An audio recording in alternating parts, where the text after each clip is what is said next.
தமிழக வெற்றி கழகத்தின் கொடி அறிமுக நிகழ்ச்சியானது இன்று சென்னை பனையூரில் உள்ள தலைமை அலுவலகத்தில் நடைபெற்று வருகிறது. இந்த நிகழ்ச்சியில் கொடியுடன் சேர்த்து இந்த கட்சியினுடைய கொடிப்பாடலும் இன்று அறிமுகப்படுத்தியிருக்கின்றது. அதற்கான அறிக்கையும் நேற்று தமிழக வெற்றி கழகத்தின் அந்த அதிகாரப்பூர்வ பக்கத்தில் வெளியானது.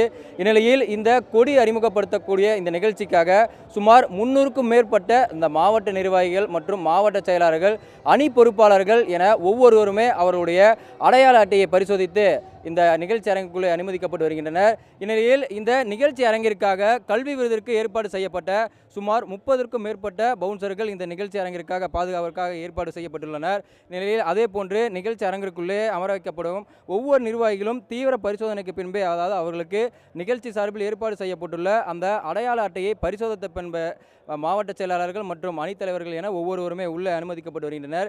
இந்நிலையில் சுமார் 9:15 மணிக்கு மேல் இந்த கொடியானது அறிமுகப்படுத்தப்படும் என்று அந்த அறிக்கையிலே தெரிவிக்கப்பட்டிருந்தது.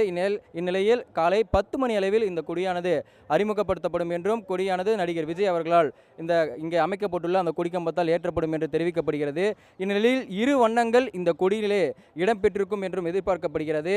அதாவது 2 வண்ண கொடிகளின் நடுவே சின்னம் ஒன்றும் பொறிக்கப்பட்டுள்ளது எனவும் அந்த நிர்வாகிகளிடமிருந்து தகவல்களும் கிடைத்துள்ளன.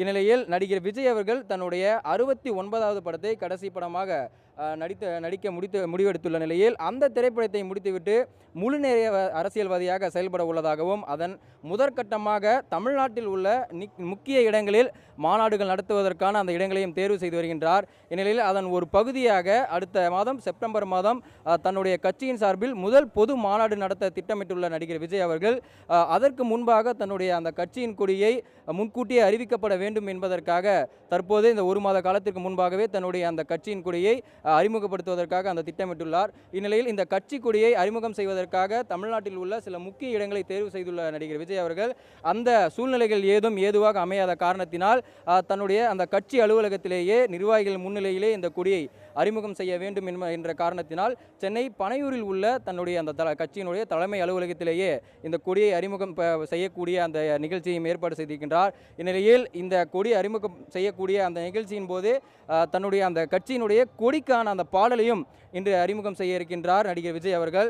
அதே போன்று கட்சி அலுவலகத்தில் மாவட்ட செயலாளர்கள், முக்கிய நிர்வாகிகள் முன்னிலையில் இந்த கட்சியின் கொடியானது அறிமுகம் செய்யப்பட உள்ள நிலையில் தன்னுடைய 20 நிமிட உரையையும் அந்த கட்சியினுடைய மாவட்ட செயலாளர்கள் தொண்டர்கள் முன்பாக தன்னுடைய 20 நிமிட உரையையும் மாற்ற இருக்கின்றார். அதே போன்று தமிழக வெற்றி கழகத்தின் மாவட்ட செயலாளர்கள், தொண்டர்கள் என சில முக்கிய பொறுப்புகளும், முக்கிய நிர்வாகிகள் மற்றும் முக்கிய பொறுப்புகள் இன்று அறிவிக்கப்படும் என்றும் அந்த கட்சியின் சார்பிலிருந்து தகவல் கிடைத்திருக்கின்றது. அதாவது கட்சி ஆரம்பித்த அந்த காலத்திலிருந்து, அதாவது இயக்கமாக இருந்த காலத்திலிருந்து அதற்கு முன்பாக மாவட்ட தலைவர்களாக இருந்தவர்கள் தற்போது இந்த கட்சியினுடைய மாவட்ட செயலாளர்களாக செயல்பட்டு வருகின்றனர். இந்நிலையில் அது மட்டுமல்லாது இந்த கட்சியினுடைய முக்கிய நிர்வாகிகள் மற்றும் முக்கிய அணி பொறுப்பாளர்கள் அவர்களுடைய பட்டியலும் இன்று அறிவிக்கப்படும் என்று எதிர்பார்க்கப்படுகின்றது.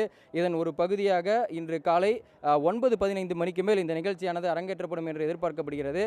கடந்த 2 தினங்களுக்கு முன்பாக தமிழக வெற்றி கழகத்தின் அந்த கொடி அறிமுகப்படுத்தக்கூடிய நிகழ்ச்சிக்காக ஏற்படுத்தப்பட்டிருந்த அந்த கம்பத்தில் 2 தினங்களுக்கு முன்பாக அந்த மாதிரி கொடியை ஏற்றி அதற்கான அந்த ஒத்திகையும் நடைபெற்றது. இந்த நிகழ்ச்சிக்காக ஒவ்வொரு நிர்வாகிகளும், ஒவ்வொரு மாவட்ட செயலாளர்கள் என ஒவ்வொருவருமே தங்களுடைய அந்த அரங்கத்திற்கு வாயிலாக வந்திருந்து தற்போது இந்த நிகழ்ச்சி அரங்கிற்குள்ளே அனுமதிக்கப்பட்டு வருகின்றனர்.